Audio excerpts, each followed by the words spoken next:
Oke, terima kasih pemirsa, Anda masih setia bersama kami dalam program Dialog Jember. Dan tentunya kita masih bersama Bapak Didik. Ya.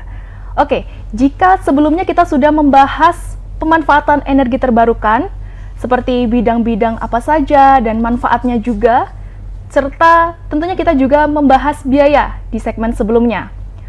Dan selanjutnya Pak, saya ingin bertanya, menurut Pak Didik, apa yang menjadi tantangan dalam kampanye pemanfaatan energi terbarukan ini? Ya, Mbak Manda, selalu untuk maju itu kendala terbesar adalah pikiran kita sendiri, terutama itu. Kemudian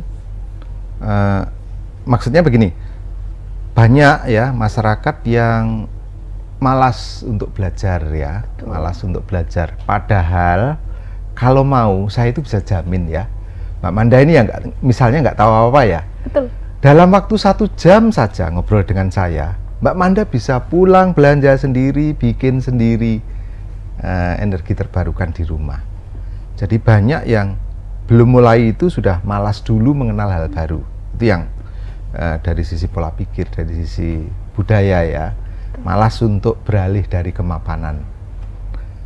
Kemudian yang kedua, kendalanya ini, kurangnya update masyarakat terhadap informasi terkait teknologi. Padahal Mbak Manda, di tangan kita ini sudah ada barang smart ya, barang cerdas ya, ada handphone, tapi ya masih banyak yang hanya menggunakan untuk hal yang kurang bermanfaat ya. Dampaknya begini, misal masyarakat umumnya tahu panel surya misalnya, itu adalah sesuatu yang mahal. Dulu memang benar, Mbak Manda, orang yang menggunakan pemanas air menggunakan panel surya misalnya, tenaga matahari, itu mesti identik dengan orang kaya. Pasti, karena harganya memang mahal. Nah, dari tahun ke tahun ini harganya makin murah, makin murah, makin murah. Nah, ini yang menjadi kendala. Yang kedua, informasi juga. Karena dari tadi kemudian malas mempelajari ya, karena pikiran mahal, sehingga untuk misalnya memulai memahami istilah-istilah barang-barang yang diperlukan ini jadi tidak tertarik. Kenyataannya, berdasarkan pengalaman kami mengajari masyarakat ya, di desa maupun di kota, itu begitu mereka tahu nama-nama barang yang diperlukan, berikutnya mereka sudah bisa mandiri untuk membangun itu. Karena apa? Cukup browsing saja di online, di handphone, di online shop, sudah mereka bisa membandingkan harga, membandingkan merek, dan lain-lain. Mereka bisa, begitu mereka punya alat sekecil apapun, mereka sudah ada bahan untuk mempraktekkan. Nonton YouTube, praktek. Ya, asalkan mulai dari kecil ya. Jangan langsung besar, nanti kobong, bahaya. Ya, jadi itu kendalanya pada pola pikir dan keterlambatan kita mengikuti informasi. Karena mungkin pemikiran, kembali lagi ke pemikiran ya Pak, kepada pemirsa ini, takutnya mikirnya, oh itu mahal gitu. Ya, betul. Kecenderungan untuk mapan ya pada satu kondisi. Contohnya begini, tidak semua pembudidaya ikan itu mau saya ajak beralih pada panel surya, otomatisasi dengan panel surya, dan lain sebagainya. Mulanya itu rata-rata itu harus setengah dibujuk begitu ya. Padahal akibatnya ya, misalnya kita bisa otomatisasi pemberian pakan. Karena itu maka lebih efisien pakannya. Yang kedua, air lebih sehat karena tidak ada makanan yang tersisa dan menjadi racun. Betul. Kemudian rutin, ikan jadi lebih cepat besar. Ini menuju ke beralih dari cara konvensional itu sulit. Ada lagi alasan misalnya, lah terus kalau saya terlanjur menggunakan tenaga kerja untuk makan ikan, mereka kan jadi nganggur gitu ya. Ya mulia pikirannya. Tapi tidak terpikir ketika pekerjaan itu tergantikan oleh alat otomatisasi, kita kan bisa memberdayakan mereka untuk yang lain. Misal, kalau sudah tahu cara membuat alat otomatisasi ikan, bikin industri po. ya. betul. Mereka yang semula hanya bekerja ngasih makan ikan, diajak industri bikin alat Produk otomatis ikan, dari ikan. dijual misalnya. Betul Pakan sekali. ikan otomatis itu sudah bisa dipelajari, bisa dibuat, bisa dijual. Misalnya seperti itu. Atau melakukan diversifikasi dari ikan, bikin industri olahan ikan misalnya.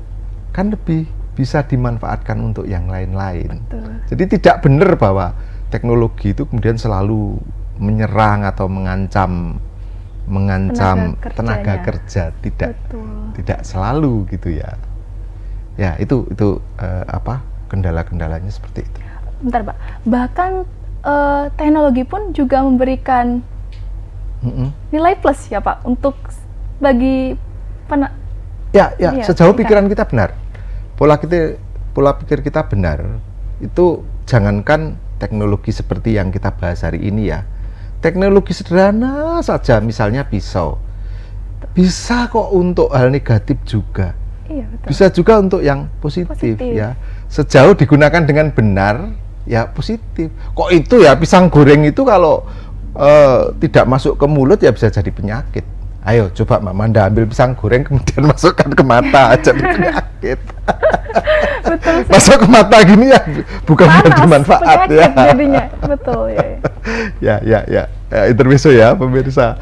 Tapi itu nyata, banyak sekali masyarakat yang melihat perkembangan itu selalu dengan kecurigaan. Banyak ya. Sekarang seperti karena itu saya betul-betul untuk sampai saat ini ya menjaga untuk tidak berjualan peralatan itu. Ya tidak tahu nanti sampai detik ini saya hanya suka menjadi pegiat saja, belum menjadi pebisnis. Jadi supaya nggak curiga lah gitu. Iya betul. Jadi bisa kita belajar bersama Bapak ya Pak ya. Dan tak jamin 1 jam Mbak Manda sudah bisa. Sudah bisa. Hanya dengan berbincang, diberitahu ini nih Mbak Manda, ya. Langsung dipraktekkan. Selesai. Belanja sendiri, ngerakit sendiri. Baik Pak, saking banyak, maksud saya terlalu banyak inovasi dan itu menguntungkan kita semua dalam sehari-hari ya Pak ya, dalam penggunaan panel surya ini. Apalagi Pak, inovasi-inovasi yang akan Pak Didik buat untuk kedepannya dengan pemanfaatan energi terbarukan ini? Ya, sejauh ini kan tadi sudah saya sebut ya, saya sudah membuat sepeda serbaguna ya, untuk kendaraan petani ke sawah, sampai di sawah, untuk ngairi sawah gitu ya sepedanya. Kemudian pompa air untuk irigasi maupun kebutuhan rumah. Banyak sekali yang sedang saya rancang sekarang ini adalah pengering tembakau tenaga surya, kemudian perajang tembakau tenaga surya, pengusir burung tenaga surya. Banyak yang sedang ya sudah dalam tahap rancangan ya. Perancangan. Pengering kopi saya sudah membuat ya, sudah dimanfaatkan di Banyuwangi. Banyak pokoknya pemirsa. Wah, luar biasa. Kalau sudah listriknya berlimpah itu tinggal berpikir apa yang mau digerakkan. Tenaga suryanya berlimpah. Iya, dan sekali lagi Mbak Manda ya, masyarakat desa itu luar biasa. Saya itu melihat bukti yang luar biasa ya, ketika saya ngajari bikin otomatisasi pakan ikan pakai toples. Besoknya saya kembali itu sudah ada yang buat pakai bumbung bambu, pakai ini, pakai macam-macam. Semangatnya luar biasa sekali ya Pak Inovasinya ya. Masyarakat itu ya luar biasa. Luar biasa pemirsa. Oke. Dan ternyata di pemanfaatan energi terbarukan ini pasti pemirsa di rumah juga ada pikiran tentang apa karya-karya yang akan dibuat, seperti Pak Didik tadi, seperti akan membuat pengering tembakau, perajang tembakau. Ya. Yang itu penting bisa, ada. Itu semoga bisa tercapai ya Pak ya. Ya. Semoga bisa terlaksana dan memberikan inovasi-inovasi lagi kepada masyarakat. Ya, dan pemirsa JTV ya, pemirsa setia JTV, mumpung belum saya patenkan, ayo belajar. Mau bikin pengering tembakau, ayo gratis ya. Kok nek wis tak patenke engko dadi bayar ya. Oke, dari segmen awal hingga segmen terakhir ini sudah banyak yang kita pelajari mengenai sumber energi terbarukan ini dan sangat luar biasa sekali ya Pak pemanfaatannya untuk kita sehari-harinya seperti itu.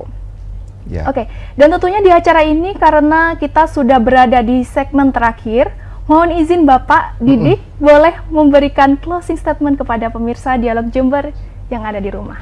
Ya, baik pemirsa setia JTV, ada 1000 alasan bagi orang yang berbakat untuk gagal.